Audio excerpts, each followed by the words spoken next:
ఉత్తరాంధ్ర ప్రాంతం అంటేనే శాంతియుత ప్రాంతం. ఇక్కడ గొడవలు కానీ రౌడీజన్ కానీ ఇక్కడ ప్రజలంతా కూడా దూరంగా ఉంటారు. కూటమి తరపున పోటీ చేస్తున్న సీఎం రమేష్ ఇక్కడ వచ్చి రౌడీజన్ అధికారుల మీద చూపించారు. నిన్న జీఎస్టీ రికార్డులు చూపించమన్న అధికారులు భయభ్రాంతులకు గురి చేశారు. ఎక్కడా లేని కొత్త సంస్కృతిని సీఎం రమేష్ ఇక్కడికి తీసుకొచ్చి ప్రవేశపెడుతున్నారు. దీంతో స్థానికంగా ఉన్న ప్రజలు అధికారులు భయభ్రాంతులకు గురవుతున్నారు. సీఎం రమేష్ వ్యవహరించిన తీరు మీద సర్వత్రా విమర్శలు వ్యక్తమవుతున్నాయి. ఇదే అంశం మీద మనతో మాట్లాడడానికి ఎమ్మెల్యే ధర్మశ్రీ గారు ఉన్నారు. సార్ చెప్పండి సార్, నిన్న సీఎం రమేష్ వ్యవహరించిన తీరును ఏ విధంగా చూస్తారు? అధికారులు భయభ్రాంతులకు గురి చేయడం కానీ లేదంటే వాళ్ళని చేయి చూపి బెదిరించడం కానీ ఇటువంటి వాతావరణం ఎప్పుడైనా ఉత్తరాంధ్ర ప్రాంతంలో కానీ అనకాపల్లి జిల్లాలో కానీ ఉందంటారా?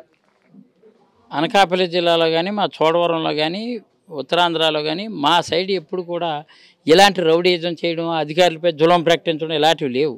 ఎందుకంటే ఒక గోండాగిరి చేస్తూ ఎక్కడి నుంచి వచ్చినటువంటి వ్యక్తి ఇక్కడ పార్లమెంట్ అభ్యర్థిగా ఇక్కడ నిలబడి ఏదో ఫోకస్ అయిపోయి ఇక్కడ ఏంటంటే అబ్బాయి మనకి ఏదో ఇక్కడ ఇలాంటి కార్యక్రమాలు చేసి గోండాయిజం చేసి అధికారులని ఏదో గట్టిగా నిలదీసి అధికారుల మీద జులం ప్రకటిస్తే ఈ సీఎం రమేష్ ఎంతో ఇదిగా సీఎం రమేష్ అనే పేరు అందరికీ వెళ్తుందని చేశాడేమో. కానీ నేను ఒకటైతే చెప్తున్నా, మా దగ్గర ఎప్పుడు కూడా ఎవరు ఈవెన్ ప్రతిపక్షం వాళ్ళు కూడా మేము గౌరవంగానే మాట్లాడుకుంటాం.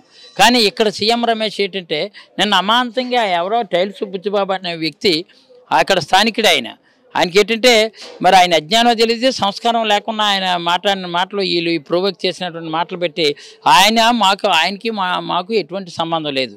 కానీ ఇక్కడ ఉన్నటువంటి పరిస్థితులన్నీ కూడా ఏం చేశాడంటే నిన్న ఎవరో జిఎస్టీ అధికారులు వెళ్తే ఆ జిఎస్టీ అధికారుల్ని పెద్ద రౌడీయుజంగా చేయిలు ఊపి వాళ్ళు పట్టుకొని ఇష్టారాజ్యంగా మాట్లాడాడు.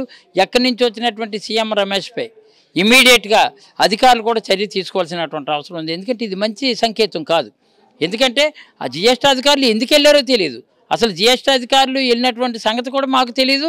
అక్కడ టైల్స్ బుచ్చోబా అనే వ్యక్తి దగ్గరికి కాగితాలు చూడమని ఎవరైనా కంప్లైంట్ ఇస్తే కంప్లైంట్ ద్వారా వెళ్ళారో తెలియదు. దట్టు ఏంటంటే ఇక్కడ రాజకీయ నాయకులుగా అధికారులు వాళ్ళ పని వాళ్ళు చేసుకెళ్తారేమో. కానీ మాకైతే మా నోటీస్ రాదు. నేను వీడియోలు చూశాక చాలా జులం ప్రకటిస్తున్నాడు సీఎం రమేష్. చాలా ఇదిగా ఆయన ప్రవర్తన చూస్తే రౌడీలాగా ఉన్నాడు, గోండాగిరిగా వ్యవహరిస్తున్నాడు.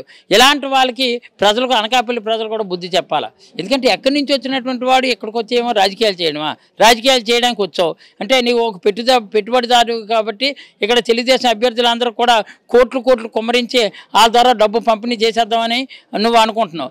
లేదు అంటే నాకు తెలిసి అయితే ఇదే సీఎం రమేష్కి టైల్స్ బుచ్చిబాబుకి సంబంధం లేదు. కానీ అక్కడికి వెళ్ళాడు అంటే నాకు తెలిసి డెఫినెట్గా ఈ సీఎం రమేష్ ఇదే కేఎస్ఎన్ రాజు అక్కడ డబ్బు దాచుకున్నారేమో.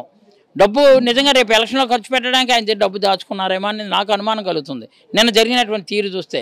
అంచేత గోండాయిజం చేసుకుని ఎలా చేద్దామని అనుకుంటే మాత్రం ఎక్కడి నుంచి వచ్చాడు అక్కడ పంపించడానికి అనకాపల్లి ప్రజలు సిద్ధంగా ఉన్నారు.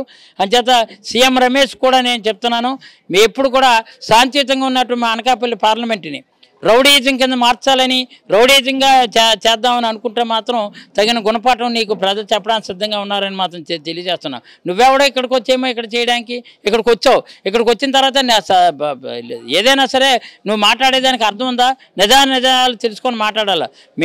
మేము అందరి దగ్గర మంచి సంపాదించుకుంటాం తప్ప ఎవరో వాగించడం వాడి చేత ఇక్కడ ఎలక్షన్కి ఏమో ప్యాకేజ్ అడిగానని చెప్పడం నువ్వెవడం నా మీద. నేను ఇప్పుడు డిఫర్మేషన్ కేసు వేస్తున్నాను వాళ్ళ మీద, ఈయన మీద, బుచ్చిబాబు మీద, సీఎం రమేష్ మీద, కేఎస్ఎన్ రాజు మీద, వీళ్ళ మీద డిఫర్మేషన్ కేసు వేసి ఎట్టి పరిస్థితి పరువు నష్ట దావా వేసి అతని ముక్కుపిండి వసూలు చేసే బాధ్యత చేస్తున్నాను.